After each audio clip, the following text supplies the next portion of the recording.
Well, hello everybody, and welcome back to 2BeLikeChrist. A little bit different location today. There's some jackhammering going on in our construction or our apartment area, and so had to shift things up a little bit. And there's also going to be another shift, chapter 12, which is what we're going to do today in our study. Probably going to have to split it up into two parts just because they're going to probably start jackhammering over there, and I don't think you really want to listen to that in the audio of this video or podcast. And so we're going to do half of our notes now, and then I'll get the other half uploaded at least by the time I get chapter 13 out. And so those will be available. That might not turn out to be a bad thing because we have a lot to cover in chapter 12. I have more notes on this chapter than any other chapter. And so probably work out for the best. As always, you can get these notes out on our website, 2BeLikeChrist.com. That's 2, the number 2. BeLikeChrist.com. Also, there's a free ebook, What is the Bible? That's out there for anyone who wants some foundational knowledge of just that. What is the Bible? What are we talking about here? And that will be a great foundational piece of material to then begin our studies on the book of Matthew and ultimately throughout the whole New Testament, if the Lord wills. So that brings us to Matthew chapter 12. Matthew chapter 12, verses 1 through 8, Jesus is going to have an encounter with the Pharisees in a grain field, or an event that happens in a grain field. At that time, Jesus went through the grain fields on the Sabbath. His disciples were hungry, and they began to pluck the heads of grain and to eat. And when the Pharisees saw it, they said to him, "Look, your disciples are doing what is not lawful to do on the Sabbath." He said to them, "Have you not read what David did when he was hungry, and those who were with him, how he entered the house of God and ate the bread of the presence, which is not lawful for him to eat, nor for those who were with him, but only for the priests? Or have you not read in the law how on the Sabbath the priests in the temple profane the Sabbath and are guiltless? I tell you, something greater than the temple is here. And if you had known what this means, I desire mercy and not sacrifice, you would not have condemned the guiltless. For the Son of Man is the Lord of the Sabbath." So I included in your notes, part of the reason why it's important to grab the notes is because I've included some pictures of what grain looks like and heads of grain. And you can see how they may have plucked those off and started eating the little kernels. I've never done that personally, but I imagine it doesn't taste too bad. Probably a good way to get a snack on the go. You know, there were no drive-thrus back then, so you just walk through somebody's field and got yourself some food. So it's the Sabbath day. It's Saturday for the Jews. And the Pharisees accused Jesus' disciples of, quote, work, which they were forbidden to do on the Sabbath. And whether that was a legitimate accusation, we'll get into a little bit later, but that's what they're accusing him of just for the sake of brevity here at the beginning. And you can imagine how closely the Pharisees must have watched Jesus. I mean, they must have just been nitpicking him with their beady little eyes everywhere he went, trying to find something to accuse him of. And here, it doesn't even seem like it's Jesus who was doing this. It was just his disciples who were doing it, and they accuse his disciples. So just a quick application right off the bat here for us is that when religious commands mean more to us as a way to attack other people than they do as a command, a tool to draw us closer to God, then we've really got a problem in our religious devotions. When we are using those religious commands and weaponizing them to condemn others while stripping them of having any real focused devotion to God, that really needs to change. We really need to evaluate our hearts. The Pharisees observed the Sabbath day. Yes, that's true, but not with any devotion to God. They observed the Sabbath so that they could look down their noses at people who didn't observe the Sabbath that well, or look down their noses and try to find an accusation against people that they didn't like. Important here for us to think about is that we can observe religious commands without worship in our hearts. We can observe religious commands not motivated by worship, but instead so that we can say that we're the best Bible followers. We follow the things to the letter of the law. And we look down our noses sometimes at people who don't do that as well as us. I think really important to consider here is that you can be a Bible authoritarian, concerned all about the authority of the scriptures, and not be a true worshiper of God. In fact, Jesus seems to even say that the Pharisees and the scribes had some things right when it came to following the law, because he told people, do as they say, just don't act like they do. But They were concerned about the letter of the law when it came to their religious devotions and their sacrifices and their worship in the temple and kind of this outward ritual that they participated in. Yet, they weren't true worshipers of God, and Jesus makes that abundantly clear as we look into the pages of just the book of Matthew. We're 11 chapters into the Bible, and we've already seen that quite clearly. And maybe I harp on this more because of my religious background, and I feel like I've seen a lot of people who share a similar attitude to this. I don't mean to say that the letter of the law, the authority of the scriptures is not important, but let me just say that I know many people who, to them, the letter of the law in worship is the most important thing. It's the most important thing. In fact, they imply, and many will even state, that God's grace will cover all of people's sins, but when it comes to the letter of the law and the way that we worship, when we get together on Sunday morning and why we do this versus do that and participate in this versus not participate in that there's basically no grace extended in that area. That's a difficult case to make from the scriptures. And again, this is not me justifying skipping over or not caring about the authority of the scriptures, but what it is putting the emphasis in the proper place. Where is Jesus putting the emphasis here? He says what is ideal, as he's preached on the Sermon on the Mount already. What is ideal is a harmony between a respect for the authority of the scriptures and a heart that is geared towards God, where your external worship is correct and your internal heart is where it should be. I'm afraid that many people are only concerned about that ritual that's performed on a Sunday morning, and the other stuff is just kind of extra. Like, God's grace will cover you in all those areas, but if you want to go to heaven, the way that you get your ticket stamped is by worshiping correctly.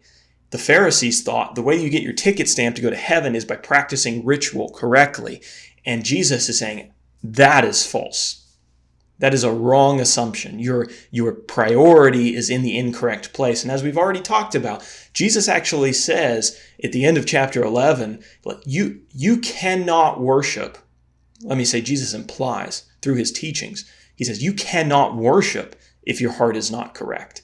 And so, no, this heart stuff, this external stuff, this stuff that goes on outside of the Sunday morning assembly, this is not just additional kind of stuff that you don't need to worry about all that much, but what you really need to be concerned about is your ritualistic worship. No, that's incorrect. You can't even perform a worship or participate in a worship or sacrifice correctly if your heart is not right from the outside. So we've got to stop teaching, I think, as many denominations do, as many churches do, that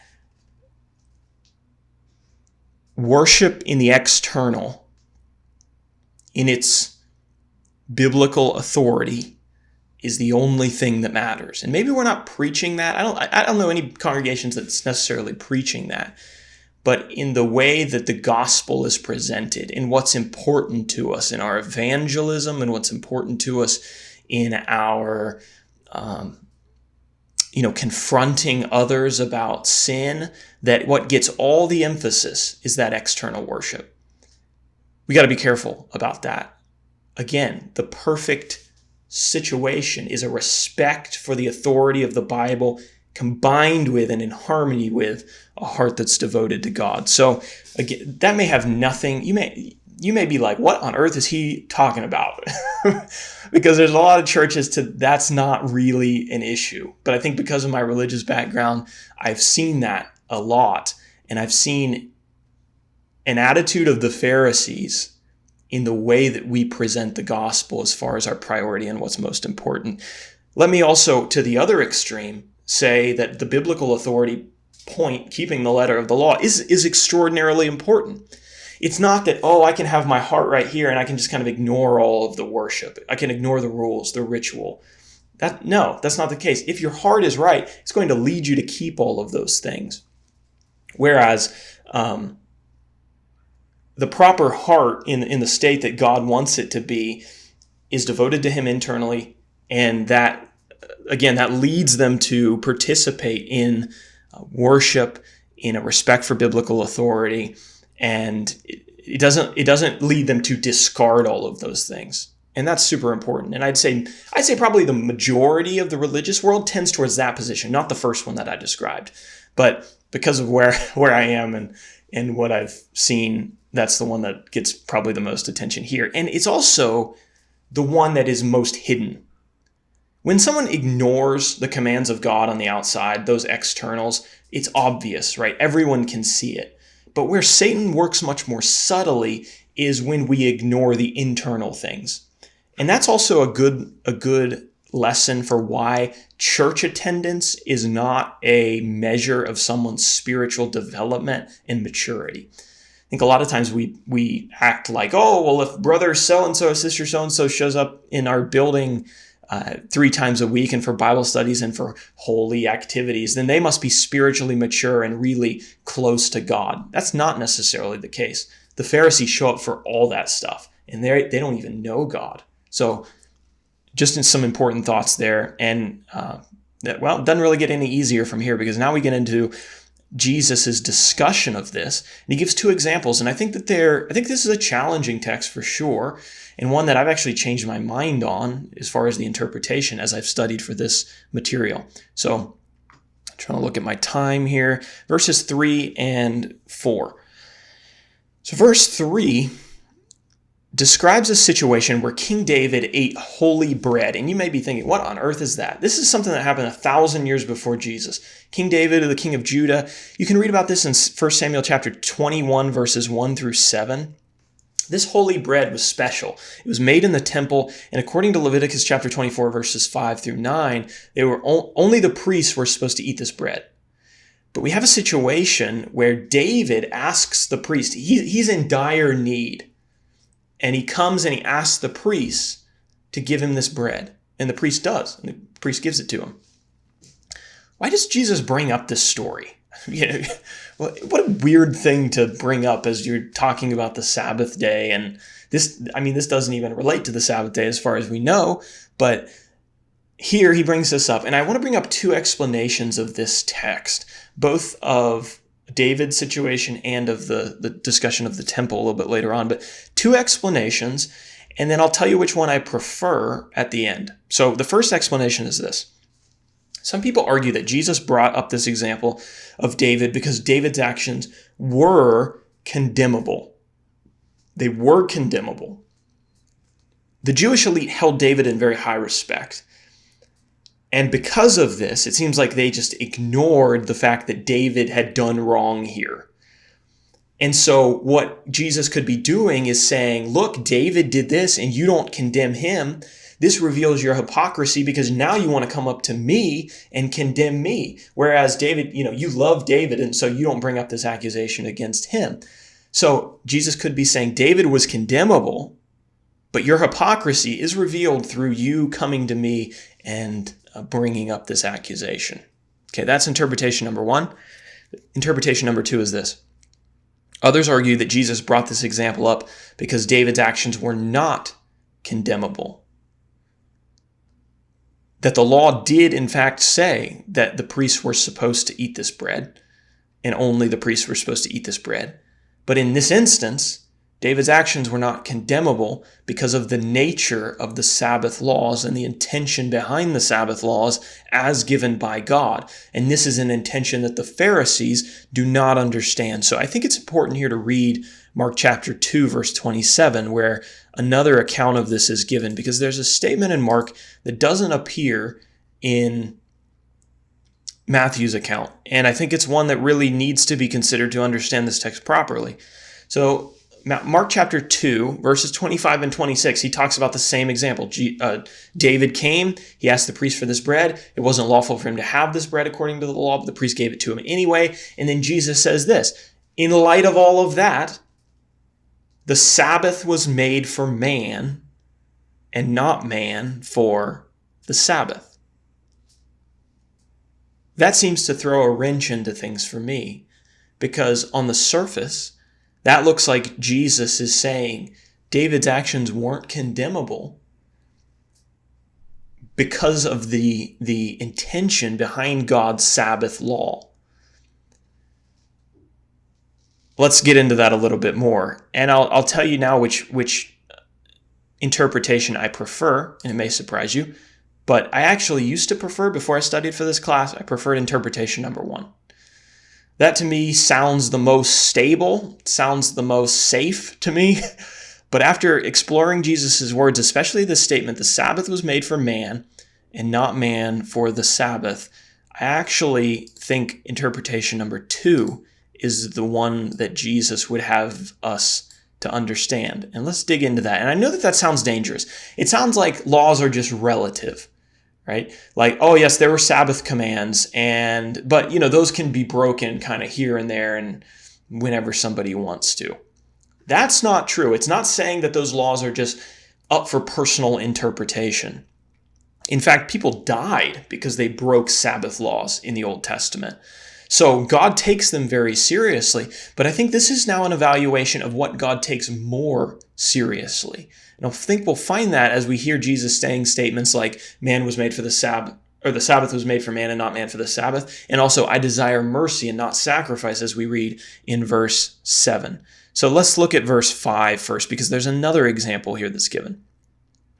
Jesus again proves the Pharisees don't understand the law by bringing up this example about the temple and the Sabbath day. According to the Pharisees' interpretation of what it took to profane the Sabbath, their very own priests profane the Sabbath every single Saturday.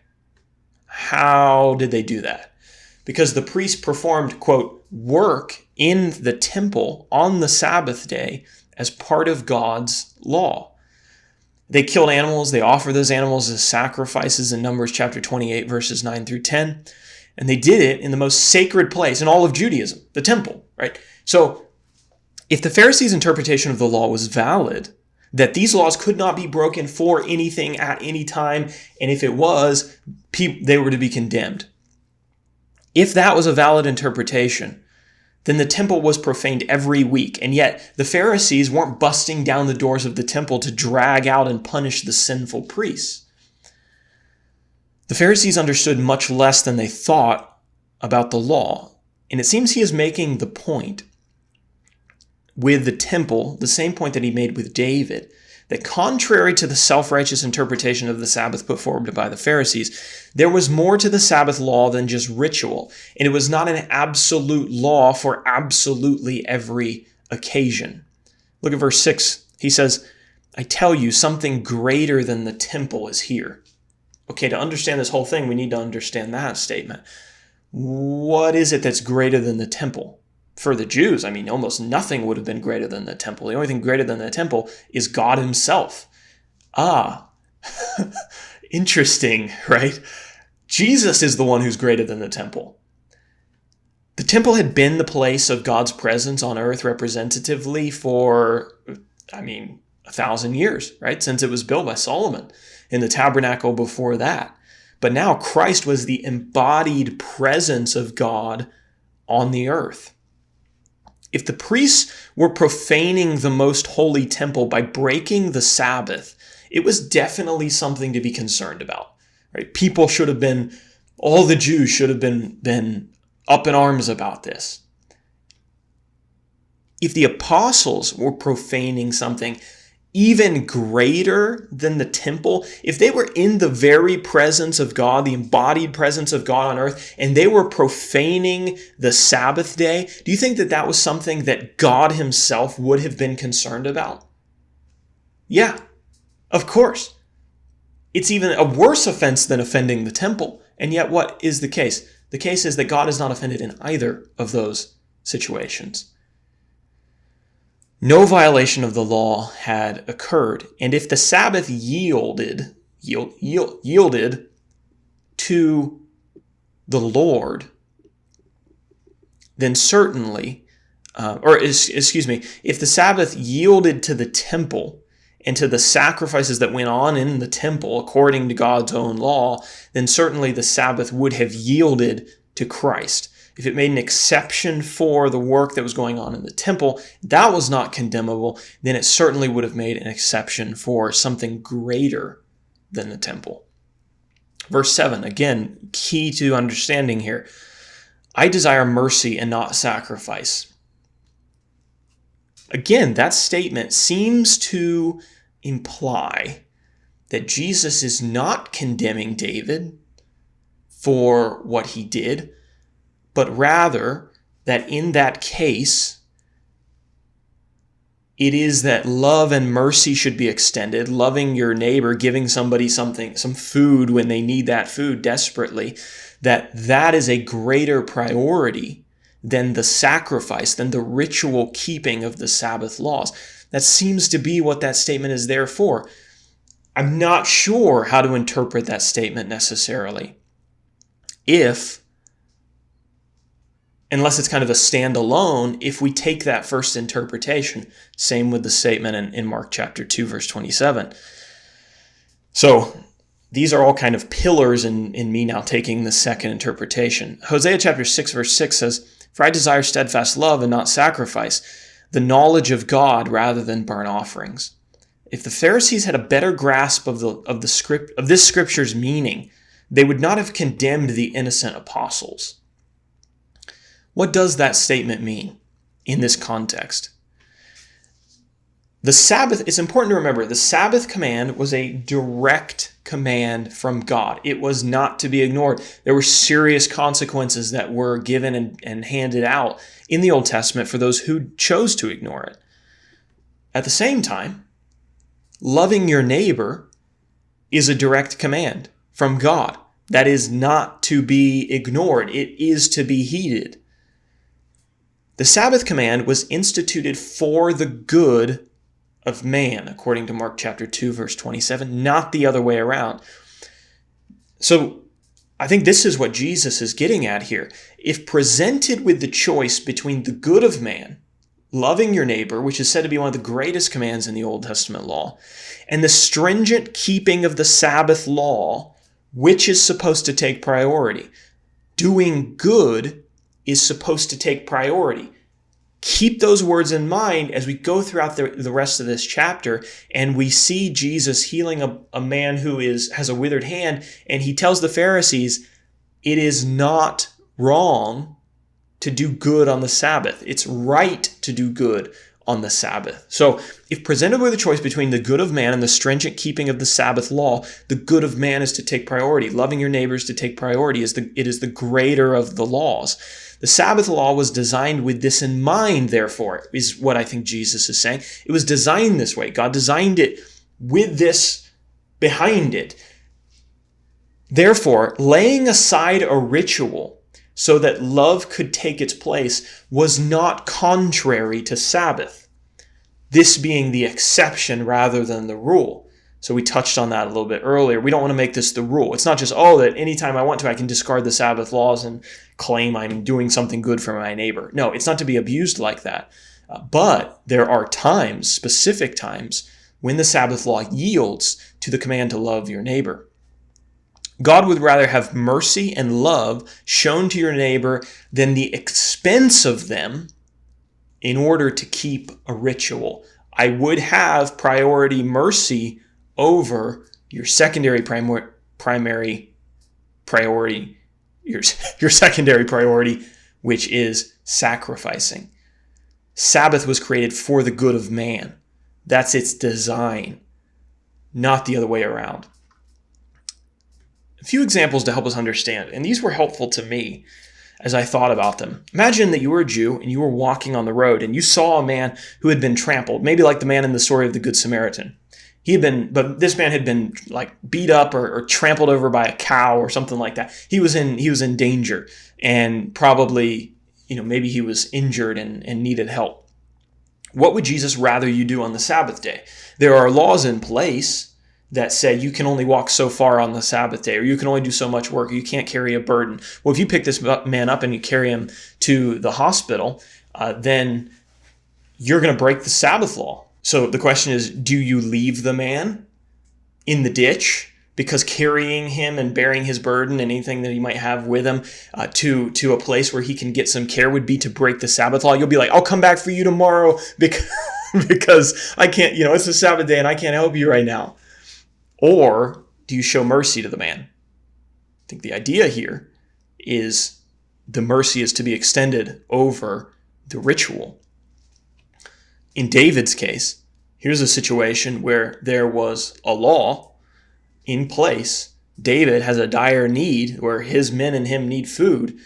And so the priest is not condemned for showing mercy over the keeping of the sacrifice.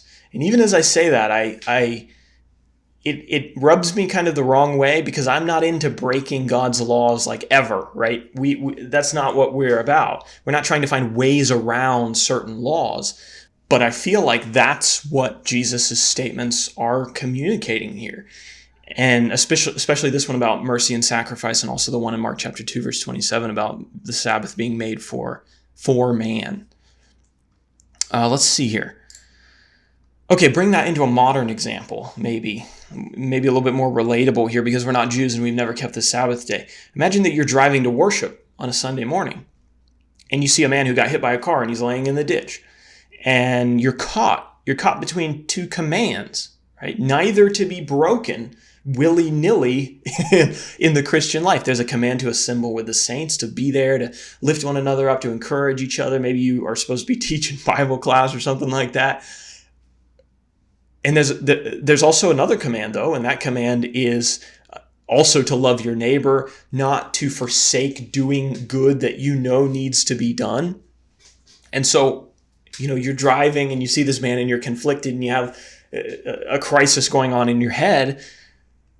Which one are you going to follow? Are you going to be obedient to the command to worship, or are you going to love your neighbor? And as James chapter 4, verse 17 says, to the one who knoweth to do good and doeth it not, to him it is sin. Which are you obedient? I think the answer to that is here in this text.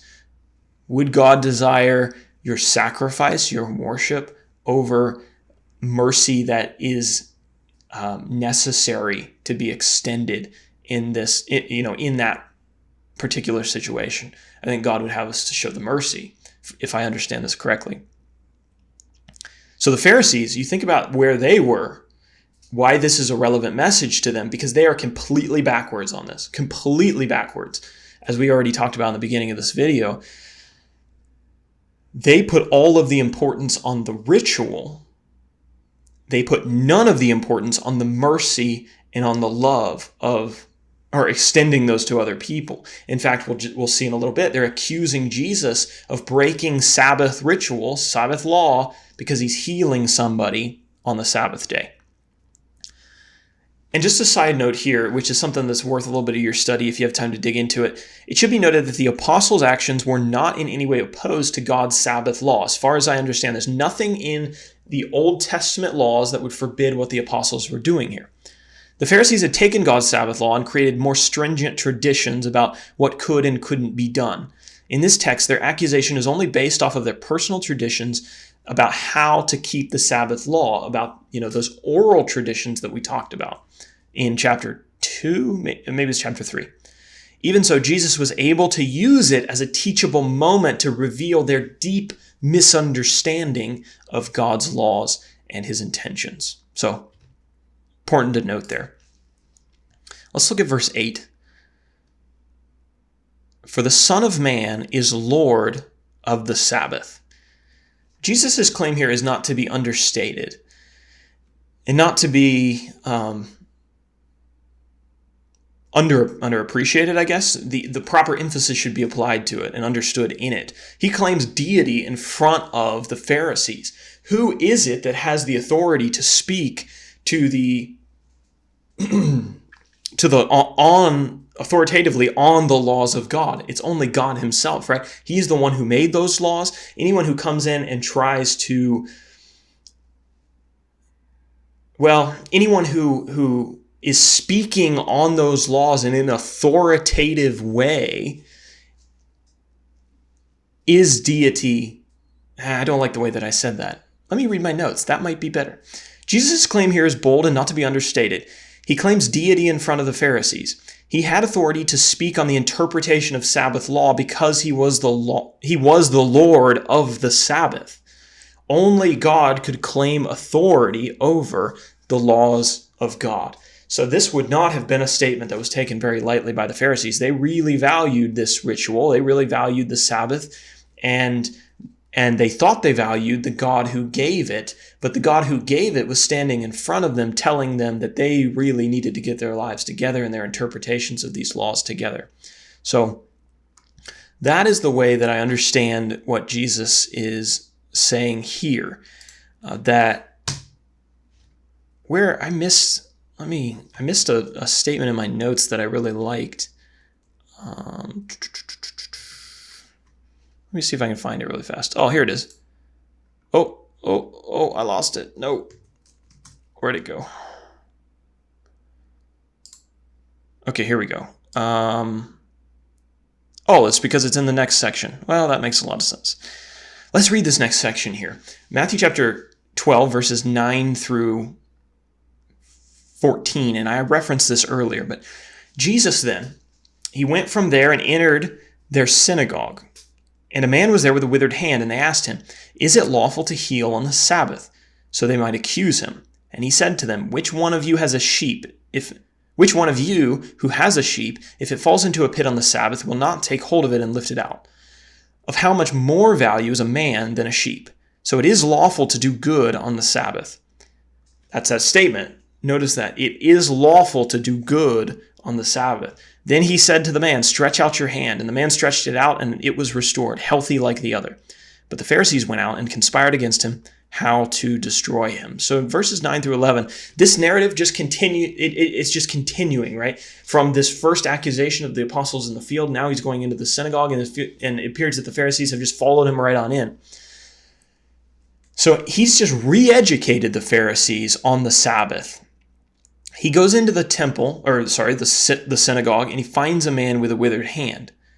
And if there was ever an illustration of the hard-heartedness, of the stubbornness, of the obstinance, of the denseness of the Pharisees, this is probably the one, because Jesus has just finished talking to them about doing good on the Sabbath day. And then they asked him, "Is it lawful to heal on the Sabbath?"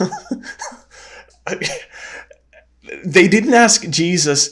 They didn't say, "Jesus, will you extend mercy to this man, even though it's the Sabbath day? Will you be consistent with the word that you just gave to us in the field?" No, instead they're asking about the legalities of the good works. Again, that's all they care about, is the legalities of the, in the details. And although that's important, what they've just received an F minus on their comprehension test of what Jesus has just said to them, because it says even in the text, they asked him, "Are you going to heal this man? It's the Sabbath day. Are you going to heal this man?" Instead of keeping the Sabbath laws, and they asked him that to accuse him. "Are you going to do good and violate the rituals?" Well, what has Jesus just told them? He says, "I'd rather have the doing good than I would have the rituals." And yet they want to accuse him again. Fail. Comprehension tests fail. Again, Jesus takes this opportunity to teach a lesson and to point out the Pharisees' hypocrisy. So evidently, it was considered acceptable and just like common practice for the laws of the Sabbath to be violated if somebody's sheep fell into the ditch. It was a necessary thing to do to pull your sheep out of the ditch on the Sabbath day, even though that was considered technically work. Right? It was acceptable. And you see where the priorities of the Pharisees lie here, in that they're more willing and accepting of somebody getting a sheep out of the ditch than they are Jesus helping a man get out of the ditch or the problems that he's in. They have a greater value on a sheep that they can use to perform a ritual and sacrifice than they do for the good of man. And that's the Pharisees' problem. Application here. Do our actions reveal our priorities? The Pharisees' priority in what they were doing, a quote, religious thing. in keeping the laws of the Sabbath. That was a religiously centered kind of activity to participate in. It related to their relationship with God, right? They weren't just off out in the world doing whatever they wanted. They were strict about this. But their priority here is the ritual rather than what's behind the ritual. We talked about that already. And I think that's an important application for a lot of churches. Is the ritual more important than what's behind the ritual? If we looked at a congregation's bank account, for example, would we see that the ritual was more important than what's behind the ritual?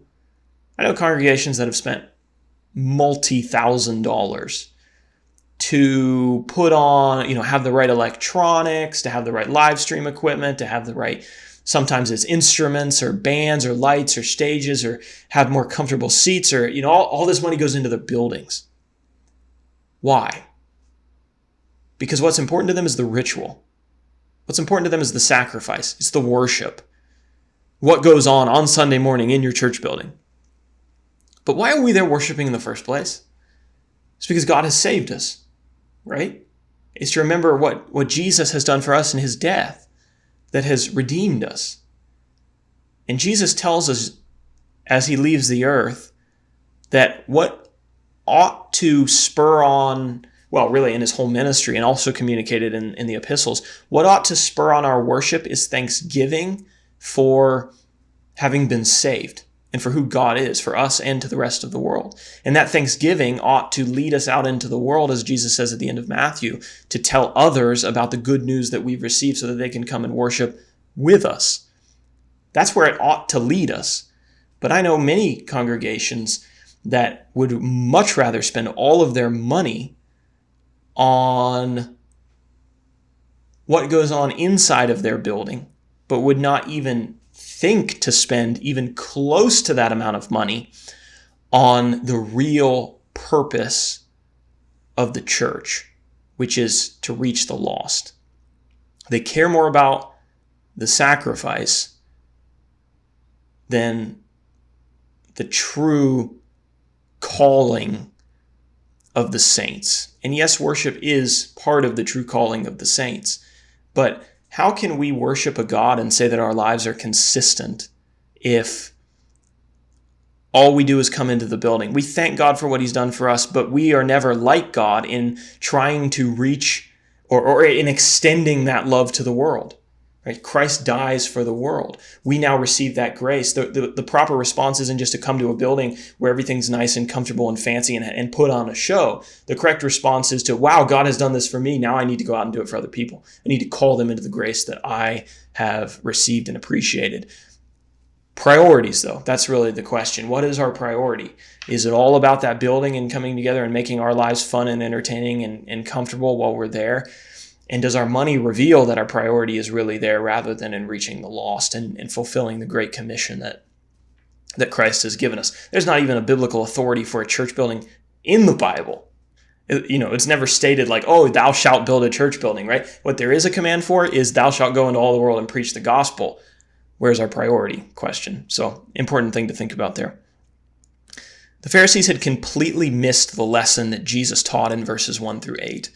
And so he again takes an opportunity to point out their hypocrisy and to make it publicly clear how little the Jewish leaders knew about true godliness. As we talked about at the end of chapter 11, Jesus is trying to get the people to see, you need to come to me to learn about God. I am the only one who can reveal God to you. These people know nothing of God. And he's repeating that again to the people here. And everyone in that synagogue would have seen the way that Jesus smacked down on the Pharisees. And hopefully, if they had had an education in the Old Testament law and they saw what Jesus was preaching, they would have begun to realize, wow, maybe there's more, maybe our hearts need to think a little bit harder about some of the things that we've been taught as to whether or not we've really got the complete picture, whether or not we really got that harmony between the ritual, the worship, the sacrifice, and the hearts behind those things. Let's see, verses 13 and 14. So then, let me read those again. And then he said to the man, "Stretch out your hand." And the man stretched it out, and it was restored healthy like the other. But the Pharisees went out and conspired against him how to destroy him. After the Pharisees received the second lesson on the Sabbath law, Jesus turned his attention to the man with the withered hand, and he healed him. And in this lesson, and in this passage, I want to be more like Jesus here. Because while he's answering his critics with logic, with proper argumentation, sound reasoning, he always turns his attention back to those who have honest hearts and to those who actually need him.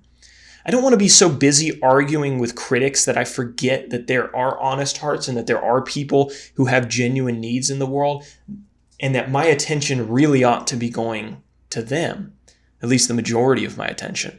I don't want to make fancy arguments and debate my primary Christian pursuit when it should be the gospel, sowing the gospel seed and caring for orphans and widows, which is stressed like in the book of James. Jesus answered his critics when it needed to be done. But you notice how he always does it while he's doing some other good work. That's where the Pharisees are always approaching him, when he's out doing good works. And in that sense, I want to be like Jesus. I don't want my critics to be able to find me behind a keyboard somewhere. Ironically, I'm behind a keyboard at the moment, but I don't want my critics to be able to find me behind a keyboard somewhere. If they are going to come and criticize me, I want them to find me out fulfilling the gospel, doing some good work. And if they want to approach me there, fine. And let the gospel shame them for what they're doing. But I want to be about the business of the important work that Jesus is talking about here, showing mercy, showing love to the people who need it the most, sharing the gospel as my top priority in life and my work as a Christian. So let me read this last statement here, and then we'll close off this video. We'll finish in the next video because the jackhammers are coming out. I can hear them in the background. Verse 14 reveals that the Pharisees did not practice religion out of devotion to God. If godliness was their motivation, they would have no problem accepting Jesus' teaching on the Sabbath. They were motivated by pride and the prestige they received in their position of religious authority. Jesus had revealed to the people, maybe for the first time, he'd opened their eyes, maybe for the first time, that these people were nothing but hypocrites. Pharisees were nothing but hypocrites. And that they were not in a position to teach anyone anything about the law. But we see, as we close this down, and it says that the Pharisees went out and conspired against him, how to destroy him. We see here that the pride that motivated them in their religion then motivated them to destroy Christ, because that's what they valued. He was a threat to their pride in their religious devotions, and so he had to go.